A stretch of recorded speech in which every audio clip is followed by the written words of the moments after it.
Good evening, everyone. Morrel Timmuly back again with another after-game report. I've got something so exciting for you tonight, folks. You're gonna need another Bloodweiser for this one. After the upstart Elvish Union team spent opening day dying en masse, the crowd got so whipped into a frenzy, I could feel it in my cleats. The whole stadium started chanting, "Blood, blood, blood!" Folks, you had to be there. Men of Chaos started storming the field, painting themselves in the crimson pools. Those elves left behind. These blood-covered fanatics weren't just crazed fans, folks. They signed up to play. The bloody knuckle brawlers had come, and they were ready for some killing.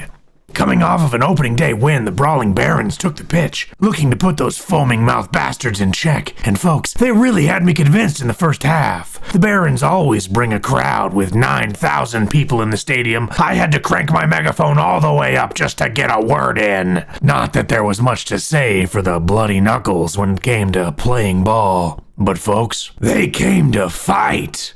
Number 6 for the Barons, Henry Hand of God Dupree, lived up to his name once again. First half, he locks in a touchdown and breaks a skull or two on that drive. But the Chaos Boys, they know their strengths. The big guys teed off on one another like two ogres fighting over the last ham. Except one of those ogres was covered in chains and madder than hell. Bronto Big Fist got carried off the pitch with a nasty knee injury, and once that big guy went down, it was a bloodbath. By the time Henry got across the goal line, 5 of his teammates were in the casualty box. Bernard the Nobleman Norris left more of himself on the pitch than they could even carry off of it. This season's shaping up for a record kill year, folks. Now that's what I call Blood Bowl. You gotta give it to those noble barons in the second half. They held the line of scrimmage the best they could, but grossly outnumbered, they couldn't stop the stronger warriors from driving in a quick TD. It's a tie game. And with plenty on the clock, it was still anyone's game. Now here's where the nobles earned more than one new fan tonight, folks. They took their positions 5 against 9 for their final moments. Henry the Hand of God Dupree, springing up from the turf after slipping in the blood of his fallen brothers, delivered a punch so hard to number 7 David Daniels' chin. I saw his cleats leave the turf. Henry fought his way through the masses, watching his charges and brothers be beaten and bloodied.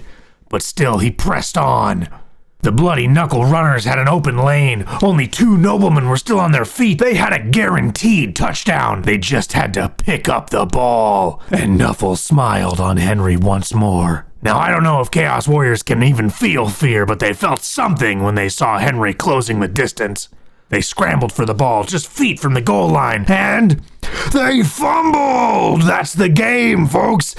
The Brawling Barons held the Bloody Knuckle Brawlers to a 1-1 tie, outnumbered 2-7 in the final turn. Like I said, truly impressive gameplay, folks. Now, a quick word from our sponsor before we get to the post-game interviews and highlights straight from the pitch.